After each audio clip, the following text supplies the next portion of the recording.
Le dossier de ce matin que m'a donné l'associé, mon maître de stage, qui est sur une procédure d'expulsion d'un locataire.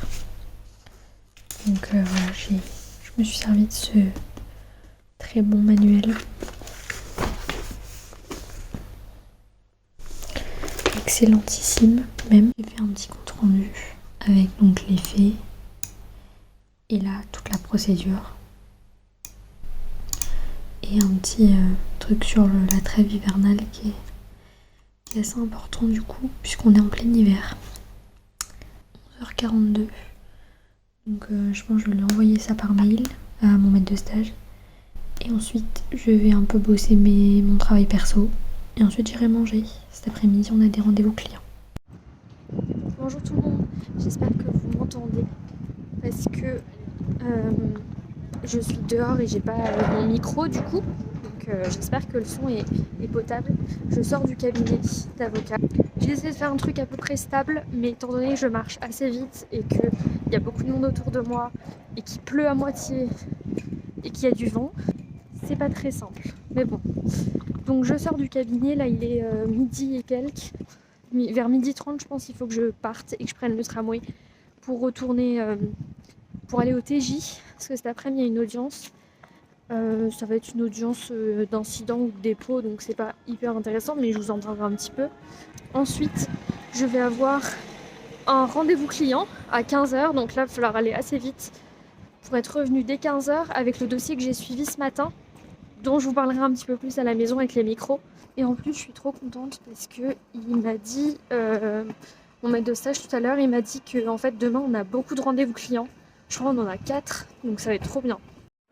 Bon, me voilà à la maison. Je suis très très contente de retrouver mes chats et ma petite maison le temps de quelques minutes pour aller manger. Je suis rentrée pour manger. Je vais me faire des pâtes, je pense. Et en plus, je viens de voir qu'il y avait mes pâtes préférées.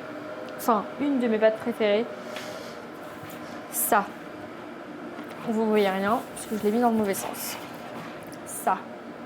Ça, c'est trop bon sa mère. Je sais plus comment ça s'appelle, mais c'est vraiment trop... Du coup, je reviens d'une matinée de stage. Donc là, je suis à déjà 2 mois de stage et quelques dans cette structure, dans ce cabinet-là.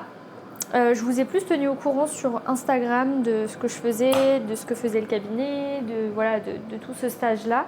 En tout cas, ce matin, j'ai étudié un dossier. C'est une agence immobilière qui nous saisit. Parce qu'elle a un de ses propriétaires qui en fait louait un logement. Alors par contre le bail, quand j'ai vu sa tête, je me suis dit mais what, il le loue depuis combien de temps? Et en fait le locataire actuel qui nous pose problème là, il est dedans depuis 2000. Genre ça fait 21 ans qu'il loue le logement. Je trouve ça ouf. Genre je savais pas qu'il y avait des gens qui louaient aussi longtemps un même logement, tu vois. Genre ça me paraît incroyable. Bref. Et du coup là le souci c'est que la personne, donc le propriétaire veut le vendre. Oui, on a pas mal de cartons qu'il faut qu'on aille jeter. Sauf que le locataire refuse de quitter les lieux. Donc le propriétaire lui a donné congé il y a 6 mois, donc le préavis est déjà passé. Et il a quand même pas quitté les lieux. Donc du coup là il va falloir mettre en place, donc je devais déterminer du coup quelle procédure on devait engager, qui on devait saisir, etc. On reçoit la propriétaire, la cliente cet après-midi. C'est le dossier auquel je vais à 15h au cabinet. Donc ça va être très très cool parce que j'adore suivre, rencontrer les gens une fois que je me suis occupée de leur dossier, parce que du coup ça devient encore plus concret quoi. C'est vraiment trop bien. Ça c'est un de mes trucs préférés. De toute façon les rendez-vous clients j'aime trop. Et du coup j'ai fait un petit compte rendu de ce qu'il fallait faire. Pour moi il faut faire une procédure d'expulsion, mais j'ai vérifié si les conditions étaient réunies. J'ai vérifié la régularité de la procédure pour le moment, du congé, s'il y avait bien le délai de préavis qui avait été respecté, etc. Tout a été respecté, mais maintenant il faut l'expulser quoi. Mais pour l'instant c'est la trêve hivernale, donc c'est pas possible, enfin bref. Donc voilà, j'ai étudié ce dossier là ce matin.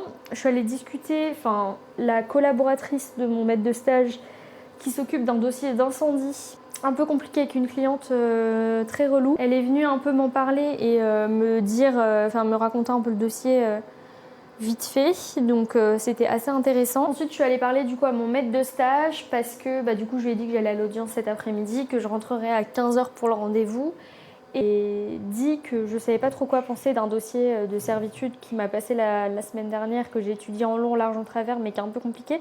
Il m'a dit qu'il avait reçu un nouveau mail du client, donc il faut que j'étudie ça pour suivre un peu le truc, parce que c'est un dossier un peu complexe. Je vous en ai parlé d'ailleurs sur mon Instagram, si ça vous intéresse, en détail quand même. Généralement, j'essaie de rentrer pas trop tard, et qui plus est là, en période de révision, je vais essayer de rentrer encore plus tôt que d'habitude du cabinet. Et l'audience de cet après-midi, c'est à 14h au TJ de Angers. C'est une audience, je crois que c'est une audience de dépôt ou d'incident.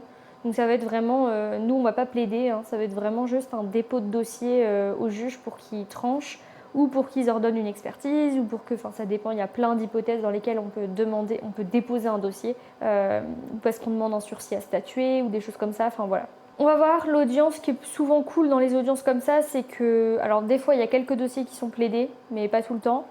Et surtout, c'est que je vois vraiment le rapport entre les confrères et les consoeurs, quoi. Je vois vraiment rapport avocat, entre avocat et juge et tout ça. Et d'un point de vue vraiment pratique judiciaire, c'est intéressant. Bonjour tout le monde,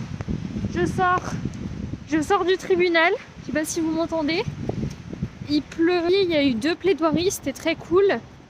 Oh putain, il y a le tram, je crois que... faut absolument que je l'ai parce que sinon je vais pas pouvoir assister au rendez-vous de cet après-midi, parce que là je suis partie un tout petit peu trop en retard, j'ai pas vu le temps passer sur la 2e plaidoirie. C'était hyper intéressant, hein. J'espère que vous m'entendez, mais je peux parler fort parce qu'il y a personne autour.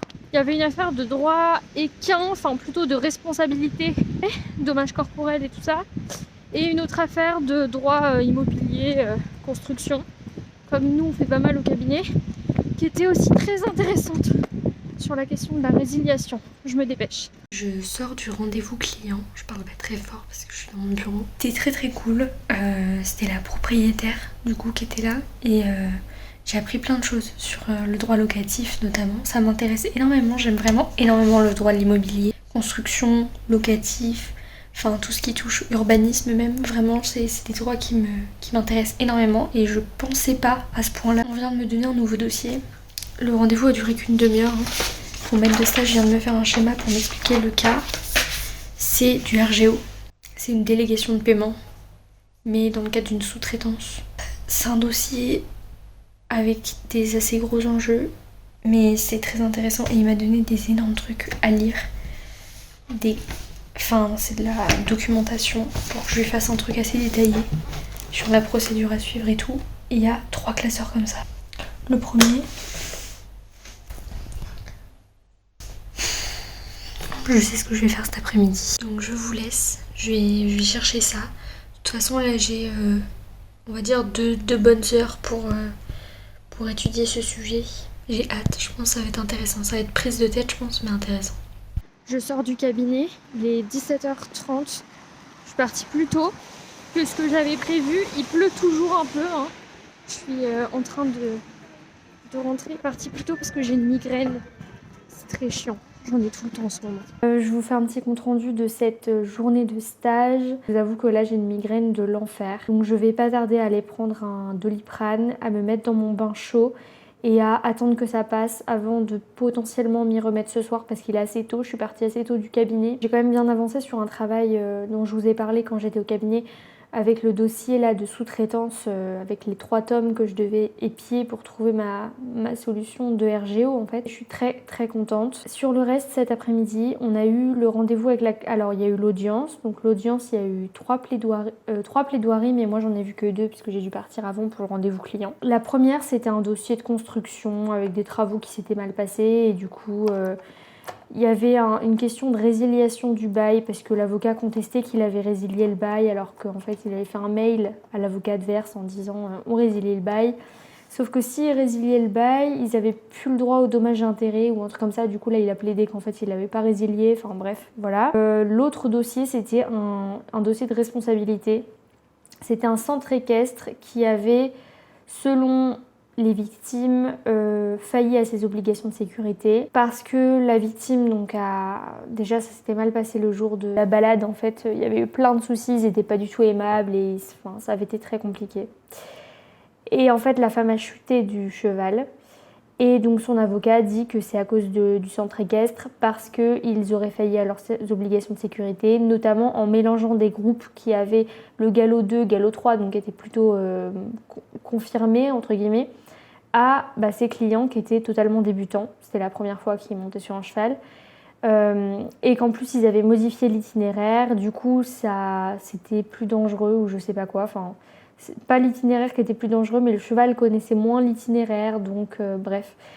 Et en fait, l'avocate du centre équestre, bon moi je trouve que c'est beaucoup plus solide, mais elle dit que étant donné qu'ils sont redevables que d'une obligation de moyens et pas de résultats, elle doit prouver en gros que le centre équestre a fait tout son possible pour la sécurité des cavaliers quoi. Et là en l'occurrence il lui avait mis un cheval qui était vraiment réputé pour être très calme, etc. Ils ont rapporté la preuve de ça sur un terrain qui n'était pas du tout dangereux, qui était privatisé même pour le centre équestre, donc avec pas de voiture, pas de piétons, rien, pas dans des conditions météorologiques spéciales.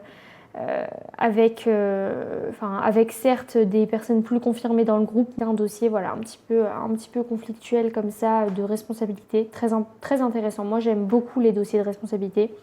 On n'en fait pas au cabinet, ou pas trop. J'avoue que moi plus tard, dans mon peut-être potentiel futur exercice pro, j'aimerais bien en faire parce que vraiment ça me plaît beaucoup. Ensuite après cette audience, je suis rentrée directement donc pour le rendez-vous client de 15h avec la cliente du dossier de laquelle je me suis occupée ce matin. Je me suis rendu compte qu'en fait en tant que locataire, ce qui est hyper triste pour les propriétaires, parce que là du coup elle, ça la met dans la merde parce qu'elle peut pas vendre sa maison vu que l'autre veut pas quitter les lieux. Du coup, ça va la retarder ça peut être quelques jours s'il décide de partir maintenant, mais ça peut être un an même s'il fait tarder la procédure en fait. Et il peut le faire. Au cabinet, on a déjà vu ça, des locataires qui font tarder la procédure, qui font tout leur possible pour retarder et rester un an de plus dans les lieux, continuent de payer son loyer, donc... Enfin bref, c'est pas un loyer du coup, c'est une indemnité d'occupation, parce que du coup ça peut pas être un loyer vu qu'un loyer c'est quand t'es légalement dans le logement. Du coup elle peut pas vendre son truc, elle est bloquée. Et là en ce moment les ventes c'est plutôt bien parce que ça se vend facilement, enfin le marché de l'immobilier en ce moment est vraiment très très très bon. On est dans un pic haut et du coup elle ça va la bloquer, en plus elle a des soucis de santé et tout, donc enfin ça m'a fait de la peine quoi. Mais je me rends compte vraiment qu'à chaque fois, même quand on me dit ça c'est un petit dossier, ça doit pas être hyper intéressant, il n'y a pas des gros enjeux et tout. En fait, moi, je pense que c'est mon empathie. J'ai toujours été quelqu'un de très empathique, mais pour moi, il n'y a pas de petits dossiers. Pour le moment, en tout cas, il n'y a pas de petits dossiers, même si c'est des petits enjeux. Des fois, il y a des dossiers, c'est 500 € d'enjeu, hein, c'est vraiment rien. Mais je me remémore, nous, tous les problèmes qu'on a eu avec notre chaudière et tout, ici, dans cet appart. Je vous en ai parlé sur Insta. Ceux qui me suivent sur Insta, ils en peuvent plus de cette histoire de chaudière. Les enjeux, c'est 700 balles d'enjeux, c'est pas énorme. Enfin, je veux dire, on fait des dossiers à plusieurs centaines de milliers d'euros d'enjeux, quoi, voire millions. Certains dossiers à plus d'1 million d'euros. Donc ça, c'est des gros enjeux. Mais en fait, l'enjeu financier, c'est pas forcément représentatif parce que tes clients, peu importe ce qui leur arrive, ils sont embêtés, ça les saoule, ça leur fait une charge mentale, ils sont inquiets et ils veulent solutionner leur truc. Même si c'est un truc à 200 balles, ils veulent trouver une solution, trouver un accord et que ce soit réglé pour plus penser à ça et pour être mieux dans leur vie. Et du coup, moi, à chaque fois, quand je vois même des petits dossiers, ça me fait de la peine de voir que les gens, en fait, ça les affecte. C'est normal, tu vois. Et nous, c'est pour ça aussi que j'adore ce métier, on peut faire en sorte que ça les affecte moins, ou en tout cas les déstresser un peu parce qu'on prend en charge une partie de leur stress et on essaie de trouver le mieux pour eux. Et je trouve ça trop bien, enfin moi ça correspond totalement à mon caractère, donc je suis fan de cette profession, vraiment. J'adore tout dans cette profession, je vous ferai une vidéo peut-être spéciale là-dessus, mais je suis fan inconditionnelle, je trouve que c'est le meilleur métier du monde. Il y a certains inconvénients, voilà, mais comme tous les métiers. Voilà, c'était très très touchant, c'était une dame très gentille. Et ensuite je me suis mis sur mon dossier de RGO. Je suis contente, j'ai trouvé la solution. J'ai mis du temps parce que... Alors, heureusement que j'ai déjà fait du RGO parce que sinon ça aurait été du chinois pour moi. C'était un dossier de sous-traitance. Alors en fait, nous, notre client, c'est le sous-traitant. Il a du coup sous-traité un chantier.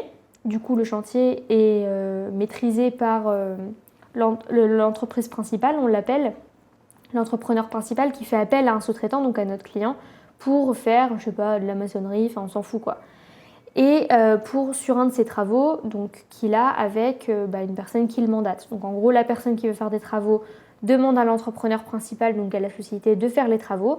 Et cette société-là, quand elle ne sait pas faire certains trucs, par exemple, elle sait pas, je sais pas, elle n'a pas de couvreur, elle va faire appel à un couvreur qu'elle va sous-traiter. Et dans ce cas-là, le sous-traitant est payé par l'entreprise principale et pas par le mec qui fait ses travaux, le particulier. Elle n'a aucun lien avec la personne qui fait ses travaux. Des fois même, ils ne se connaissent pas. Nous, dans notre dossier, ils se connaissent. Et en fait, le souci, c'est que notre entrepreneur principal ne veut pas nous payer. Il ne veut pas nous payer parce qu'il n'a pas fini les travaux, parce que son client, du coup, celui qui a mandaté le chantier, celui qui fait le chantier chez lui, ne le paye pas, lui. Du coup, il ne veut pas nous payer, nous. Là, ce qu'on cherche à faire, c'est demander le paiement directement au mec qui fait ses travaux et pas à notre entrepreneur principal, parce que lui, il ne veut pas le faire. Pour ça, on a deux mécanismes en droit privé. En droit public, il y en a un autre, mais j'ai mis du temps à comprendre qu'il y en avait un en droit public et un en droit privé. Enfin, c'était pas très clair. J'ai regardé la loi du 31 décembre 1975 sur la sous-traitance, article 14, article 11, machin. J'ai tout décrypté. J'ai regardé sur la miline. Donc, on a deux possibilités. Soit on fait une délégation, mais dans ce cas-là, il faut que tout le monde soit d'accord. Soit on fait une action directe. Et l'action directe, il faut faire d'abord une mise en demeure de l'entrepreneur principal. Et c'est si lui ne répond pas à cette mise en demeure, donc il veut toujours pas nous payer, qu'on va pouvoir engager une action directe contre son débiteur du coup. Donc c'est-à-dire le mec qui fait les travaux. Donc bref, je sais pas si vous avez compris, mais je trouve ça hyper intéressant comme truc. Là, je vous synthétise parce que après, je suis partie dans la délégation au niveau du consentement et tout. Parce que vous avez deux sortes de délégations, la délégation imparfaite et la délégation novatoire, ou parfaite, c'est la même chose. Le souci, c'est que moi, on m'a pas transmis on m'a pas transmis le contrat de sous-traitance. Du coup, je ne sais pas s'il y a une clause de délégation dans le contrat de sous-traitance, parce que s'il n'y a pas de clause de délégation, la délégation va être imparfaite et du coup, il faudra recueillir le consentement de tous. Alors que mais par contre, s'il y a une clause, bon, c'est pas tout le temps, mais des fois il y en a, donc il faut vérifier. À ce moment-là, en fait, notre seul débiteur maintenant, c'est le mec qui fait le chantier. L'entrepreneur principal avec qui on avait notre contrat à la base, c'est même plus notre débiteur. Donc du coup, ça c'est important. Donc faut que l'avocat, je pense, ne le sait pas ça, parce qu'il fait pas beaucoup de RGO. Donc il m'a dit de faire ça. Puis il m'a dit tu me feras un compte rendu demain. Du coup demain je lui dirai de demander au client de nous envoyer le contrat de sous-traitance parce qu'il faut que je vérifie absolument s'il y a une clause comme ça. Donc voilà ce que j'ai fait cet après-midi. Là comme je vous ai dit, médicaments, douche. Je vais revoir mon chéri, nourrir les chats, manger, j'ai trop faim globalement. Et ce soir, je sais pas si j'aurai la force de m'y remettre, mais si j'ai pas la force, je m'y mettrai demain matin. Donc voilà, vous me direz si ça vous intéresse les low vlogs plus comme ça sur le stage. Moi, ça me fascine et ça me passionne ce monde-là. Aujourd'hui encore en audience, je voyais des jeunes avocats tout jeunes, mais à mon avis, ils devaient avoir même pas 1 an de bar, avec leur robe, et ça me faisait tellement rêver, vraiment, je vous jure, ma motivation depuis que je suis en stage, elle a grimpé, mais c'est fulgurant quoi, parce que tous les jours je côtoie des avocats, je vois la robe, et ça me fait rêver, je sais pourquoi je travaille, donc voilà. Bonjour tout le monde, je vous retrouve ce matin, je suis très contente de vous retrouver. Ce matin je me suis mise à travailler du coup, hier soir ma migraine n'est pas passée malheureusement. Donc je me suis juste posée et honnêtement je me suis endormie, il devait être 21h30, j'étais complètement morte. J'avais l'impression dans ma tête qu'il était 3h du mat tellement j'étais fatiguée. Je me suis dit que j'allais me lever plutôt demain pour continuer l'histoire du droit constitutionnel. Je me suis vraiment mis à fond là-dessus ce week-end. Ce week-end exceptionnellement je suis restée chez mes parents, pas chez mes parents justement, je suis pas rentrée chez mes parents, je suis restée à Angers pour la première fois le week-end. J'étais toute seule, mon chéri est rentré lui. Pour travailler, ça a été très efficace parce que quand je suis chez mes parents, je travaille pas beaucoup. Mais là, je peux plus me permettre de passer 2 jours chez eux à profiter et tout parce que y a les partiels qui arrivent et j'ai un petit peu de retard. Donc en vrai, ça va, j'ai pas énormément de retard, mais il faut pas que j'en prenne justement. Et là, j'ai pas énormément de temps pour réviser. En plus, avec mon stage, ça me fait avoir encore moins de temps que les autres. J'ai pas mal avancé sur mon histoire du droit. Je vais vous montrer comment je l'ai appris. Là, je viens de finir une page encore. Donc là, j'en suis à la page 47 sur 50 et demi, on va dire. Donc j'ai très très bientôt fini, je suis trop contente. J'en voyais pas le bout au début, je me suis dit mais je vais jamais finir. Donc je suis contente, la persévérance paye. Il est 7h57 et 58 et du coup là il me reste environ on va dire 45 minutes pour réviser encore l'histoire. Et ensuite je vais partir, faut que je parte un petit peu plus tôt parce que d'habitude j'arrive, il est genre 55, 8h55 ou 50 au cabinet. Parce que le matin, j'ai rien de prévu. Souvent, l'avocat n'est même pas là le matin. Donc en fait. Mais là, aujourd'hui, on a un rendez-vous client dès 9h. Donc il va falloir que j'y sois un petit peu avant par rapport à d'habitude pour arriver avant la cliente ou le client. Donc je vais vous montrer comment j'ai fait en histoire du droit pour réviser.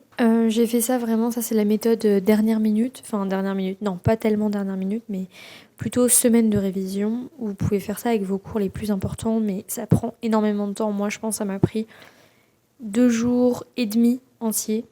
Donc, quand je dis 2 jours, c'est de 8h jusqu'à 21h le soir. Ce que je fais, c'est que je prends page par page. Donc là, vous voyez par exemple la page 45. Je lis et ma méthode Cornell m'a bien servi. Franchement, pendant un moment du semestre, j'ai douté que ce soit vraiment utile. Parce qu'en fait, je l'utilisais pas et au fur et à mesure du semestre, j'ai pas eu le temps de prendre mes notes Cornell et tout ça. Donc en fait, je laissais toujours des marges comme ça, mais je les utilisais jamais, je les complétais pas. Donc je me suis dit, en fait, si ça se trouve, ça a servi à rien et j'aurais même pas dû faire la méthode Cornell, ça m'a fait perdre du temps. Et en fait, maintenant, ça me sauve. Voilà, ça me sauve la vie, vraiment. Donc je vous le conseille vraiment. Ça évite de faire des fiches. Pour moi, c'est aussi efficace que des fiches, mais sans prendre autant de temps que les fiches. Donc je lis.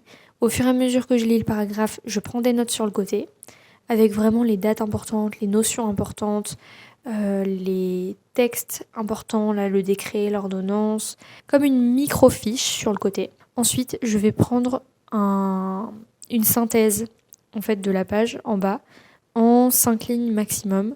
Je vais synthétiser toute la page, voilà, en m'aidant de ce que j'ai mis sur le côté, mais c'est pas forcément exactement la même chose. Et ça, je trouve ça hyper pratique, parce que en fait, généralement, j'ai remarqué que quand je fais cette partie-là, je l'ai fait aussi sur le cours d'aujourd'hui. Aujourd'hui, j'ai fait ça, là, ce matin. Vous voyez ? Voilà. Et quand je fais cette partie-là, en fait, j'ai remarqué que généralement, je le fais de tête. Je connais déjà extrêmement bien tout ce que j'ai marqué sur le côté et la page entière. Ça suffit pas non plus, parce que là, mon examen est dans 2 semaines. Donc honnêtement, dans 2 semaines, je me souviendrai plus aussi bien des notions. Dans ce cas-là, qu'est-ce que je fais ? Je fais des fiches de questions, comme celle-ci. En fait, au fur et à mesure, à chaque page, une fois que j'ai terminé ma petite synthèse du bas, je fais 2-3 questions sur la page pour, en fait, comme un QCM, parce que mon examen c'est un QCM dans cette matière, de manière à ce que quand j'y réponde dans 1 semaine avant mon partiel, je m'y mettrai 2-3 jours avant, il faut que je connaisse la réponse à quasiment toutes les questions. Et dans ce cas-là, je connaîtrai tout mon cours entier. Et alors, j'en ai fait plusieurs feuilles. Je vous montre un peu le cours. Voilà, là vous avez une feuille.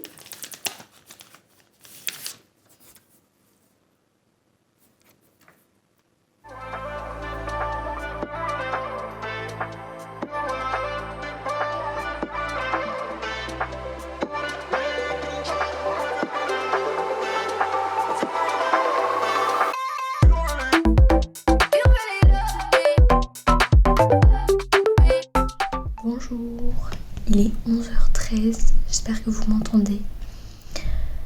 Je sors de rendez-vous client, on a terminé les 3 rendez-vous de ce matin. C'était très cool, très intéressant, je vous raconterai tout à l'heure. Là je vais reprendre mon dossier de RGO pour faire l'action directe ce matin avec le livre. Et je vais le donner à l'associé et cet après-midi, je vais aller en rendez-vous client encore. Il y en a 3. Et il m'a dit que ça risquait d'être intéressant. Donc à voir. Pour l'instant c'est très très cool et on a eu des discussions très intéressantes. Je vous en ferai part. Donc voilà. Je suis en train de manger. Enfin j'ai fini de manger. Et je suis... D'accord, il m'attaque le gars. Phoenix. Avec les chats, il y a la deuxième ici. Hop. J'ai terminé ma matinée. Cet après-midi, du coup, je vais au cabinet, comme d'habitude, et je vais assister à, je crois que c'est 3 rendez-vous clients. Je crois qu'il y en a un où c'est le locataire qui était parti sans rien dire, sans préavis, sans rien du tout. Il est parti et il paye plus ses loyers, etc. Enfin voilà, il s'est barré quoi comme ça. Donc on a rendez-vous avec le proprio. L'autre, je sais pas ce que c'est. Et il y en a un autre où c'est une personne. Alors pour le coup, c'est un contentieux de responsabilité médicale. C'est une matière qu'on ne fait pas du tout au cabinet. Malheureusement, parce que moi, plus tard, dans mon potentiel futur exercice pro, c'est une matière que j'aimerais énormément faire. Et elle a été victime d'une trachéotomie. Donc elle peut plus parler, etc. À la suite d'une intervention médicale qui n'avait rien à voir, je crois. C'est des dossiers qui me font énormément de peine parce que ça gâche une vie, quoi. Et du coup, l'implication émotionnelle dans ce genre de dossier, ça doit être quelque chose, quoi. Et après, bah écoutez, le cabinet, ce sera terminé pour cette semaine. Et la semaine prochaine, je sais pas si j'y retournerai vu que c'est ma semaine d'examen. Il m'a proposé d'y aller que si j'ai envie. Généralement, le midi, j'aime bien prendre une assez grosse pause déj, mais c'est pas tout le temps le cas parce que des fois, il y a des audiences à 13h, à 14h.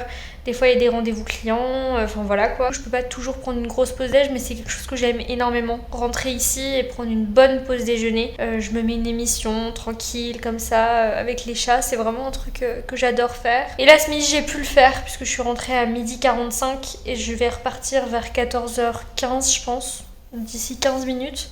Il faut aussi que je rediscute avec l'associé du dossier dont je me suis occupée ce matin là, avec la délégation et tout là, le dossier de RGO. En fait, je devais vérifier si dans le contrat il n'y avait pas une clause de délégation et en fait, j'avais pas le contrat de sous-traitance. Le client nous l'avait pas donné. Donc j'avais pas pu vérifier, donc dans ma note j'avais mis vérifier dans le contrat de sous-traitance, enfin demander au client le contrat de sous-traitance et vérifier s'il y a une clause de délégation dedans. Et en fait, j'ai dit ça ce matin à l'avocat, que je l'avais pas et qu'il me le fallait. Et du coup, il a envoyé directement un mail au client. Et le client lui a redonné, lui a renvoyé le contrat qu'il m'a envoyé du coup vers midi. Donc du coup, dès que je l'ai reçu, je l'ai épié en long, en large pour voir qu'est-ce qu'il y avait dedans et réactualiser ma note. Du coup, il n'y a pas de clause dedans, donc... Je me sens très très reconnaissante ce soir, tout simplement parce que j'ai la chance de faire un stage dans une structure qui est super à tous les plans. Et notamment donc au plan des dossiers, au plan vraiment pro. Mais surtout, je suis super bien entourée dans une structure qui est humainement super. Beaucoup de super dans cette phrase, mais vraiment je suis très très reconnaissante. J'ai un avocat associé avec lequel je travaille au quotidien en fait, qui est mon maître de stage, hyper bienveillant, disponible. Pourtant, il a 600 dossiers à gérer. Je sais même pas comment il fait. Il travaille énormément. Il est tout le temps pris à faire plein de trucs en même temps. Il est hyper actif, vraiment. Et il arrive à se libérer du temps pour moi, pour écouter mes questions, pour m'emmener par-ci par-là. À côté de ça, il a 2 collaborateurs. Donc un qui est en arrêt maladie en ce moment, malheureusement. Donc je le vois plus trop depuis 2 semaines. Et une autre avec qui j'ai déjà fait pas mal d'audiences. Je suis déjà partie au Mans pour faire une expertise judiciaire. Et je la vois très souvent parce qu'elle est tout le temps au cabinet. Des fois, c'est ma référente dans certains dossiers. Qui est adorable. Je lui ressemble beaucoup. Et en fait, elle est hyper gentille, hyper bienveillante, hyper compréhensive. Enfin, vraiment, c'est une personne humainement qui est très, très, très, très, très, très cool. Là, ce soir, j'ai discuté pendant au moins 30 minutes avec elle de la fac, des études supérieures, de plein de sujets très intéressants. Et en fait, je suis trop contente de pouvoir discuter en fait, avec une avocate qui se rend disponible pour moi pour parler de tout et de rien. Très drôle en plus. Et les assistantes sont très sympas aussi. Là, vraiment, tout le monde m'a souhaité bonne chance pour mes examens. Ils m'ont dit, mais si tu reviens pas la semaine prochaine, c'est pas grave, c'est normal. Franchement, prends d'abord soin de ton parcours universitaire et de tes notes, etc. Ils s'intéressent, ils me demandent ce que je vais avoir, si ça va être, quel exercice ça va être, quel master je veux faire, enfin voilà. Et en plus de ça, j'ai des super dossiers, on me confie des tâches à faire, on me donne des responsabilités, on m'écoute, on me laisse poser mes questions, on me laisse assister aux rendez-vous clients, aux expertises judiciaires, aux audiences. Je me dis c'était super simple, c'était super enrichissant, encore une fois. J'ai eu des dossiers... alors, j'ai pas fait de travail de fond, vraiment recherche et tout ça. J'ai fait que des rendez-vous clients toute l'après-midi. On a fait 3 heures de rendez-vous clients. Le troisième, je j'ai pas trop compris ce que c'était un rendez-vous téléphonique, ça s'est fait très vite fait et je sais pas trop ce que c'était. Mais le deuxième m'a énormément marqué, c'était celui en responsabilité médicale. Ça m'a fait relativiser toute ma vie, je vous jure. Je me suis dit, mais genre il y a des gens, ils vivent des trucs comme ça. C'est... T'es d'accord mon Phénix? Oula, Phénix, t'es un peu trop près là. Ah oui, carrément. Phénix, coucou. La tête. Regardez ces petites pattes de sphinx. Bon, il veut absolument être dans cette vidéo. Oula, oula, Phénix. Donc ouais, ça m'a fait énormément relativiser. C'était une femme, on l'a eue en visioconférence. C'était terrible, elle pouvait pas parler. Comme je vous disais, elle a subi une opération chirurgicale parce que les médecins lui avaient diagnostiqué un cancer de la gorge. Donc elle s'est faite opérer 2 fois et le deuxième médecin s'est trompé et il a touché une corde vocale. On ne sait pas si c'est réversible ou pas. Pour l'instant, elle ne peut plus parler, elle ne peut plus manger autre chose que des choses liquides, donc des yaourts, etc. Elle a perdu 10 kilos. Elle a une trachéotomie, donc au quotidien, elle a un trou là en fait. Elle peut rien faire, elle peut plus travailler. Elle était gérante d'un salon de coiffure avec plusieurs employés, elle peut plus du tout exercer d'activité pro.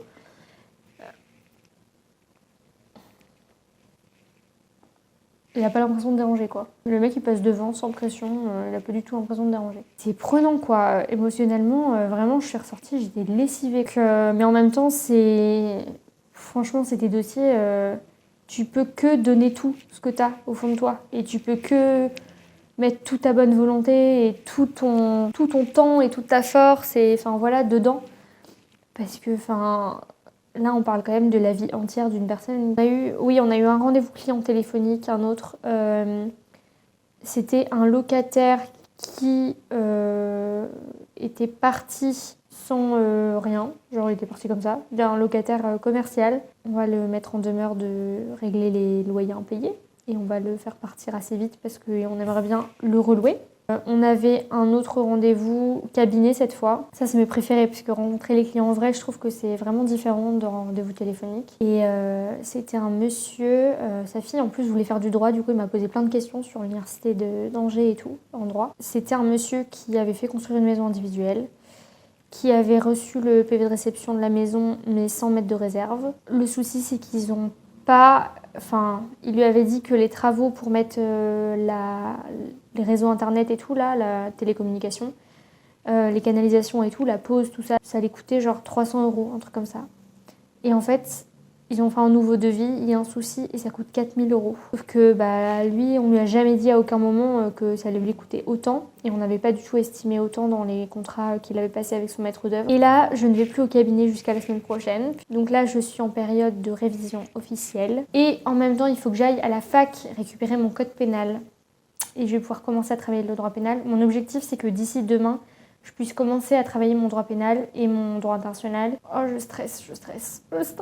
Et surtout que je commence à fond droit pénal parce que c'est pour moi, je pense, le plus important. Au vu de mon master et tout, je pense que c'est une des notes qui va le plus compter. Donc, il faut vraiment que je m'attarde dessus. Sauf que bah, d'abord, il me faut mon code pénal, donc j'ai hâte d'aller le chercher.